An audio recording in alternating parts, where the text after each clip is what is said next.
So how would you rate your sales performance? And are you even capable of accurately answering that question? Today we're going back to Sales Training Bootcamp to look at how to give yourself an honest sales assessment.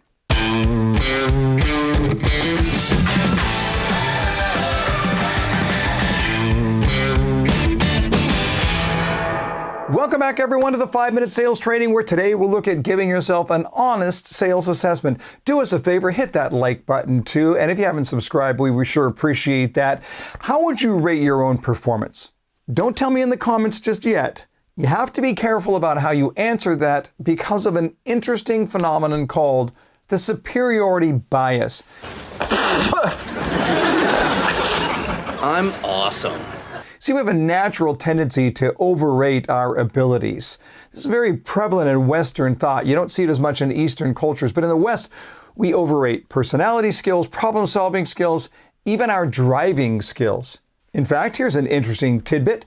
In the United States, 90% of Americans believe that they drive better than average. That means 40% are clueless. Not only are they clueless, they're also dangerous.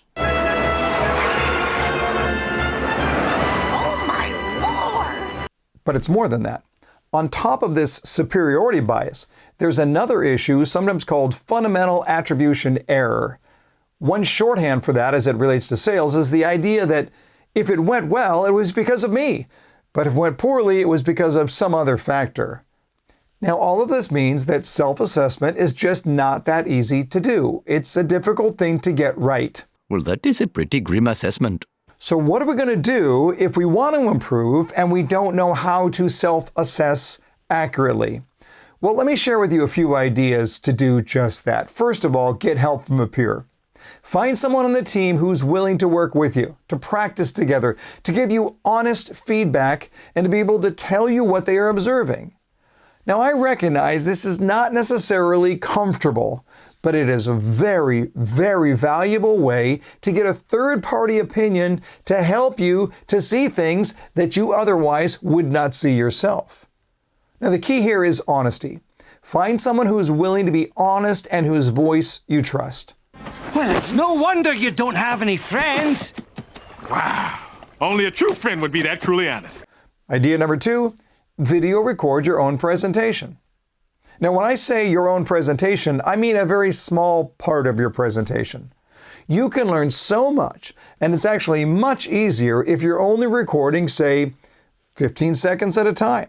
I'm recording this very video, and I will watch it again before you do, and if it needs work, you'll see a different version. Find a micro skill, something you want to work on that's relatively small. It does not take very long, and video record it. Video record it raw, then practice it over and over again. And then record it a second time.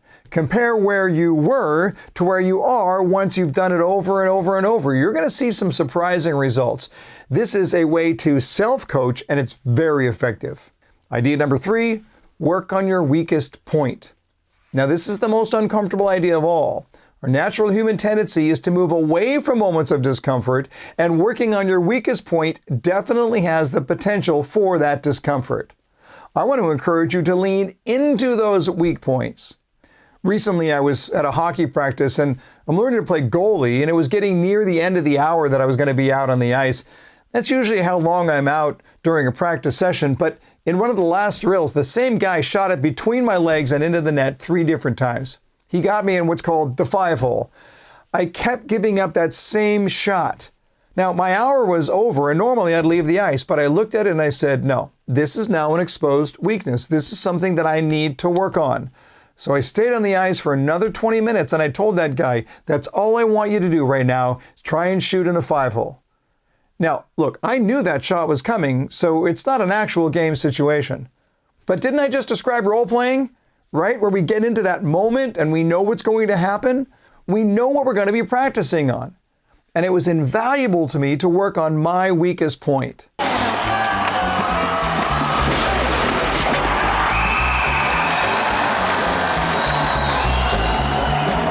Now, before we leave the subject, I just want to say, if you're not willing to do any of those 3 ideas, then how are you going to get better? Please stop and answer that question. How are you going to get better? If you don't want to follow my plan, that's fine, but you better have a plan. What are you going to do when you've honestly self-assessed in order to use that information to get better? Once you've done that, please do tell me in the comments below.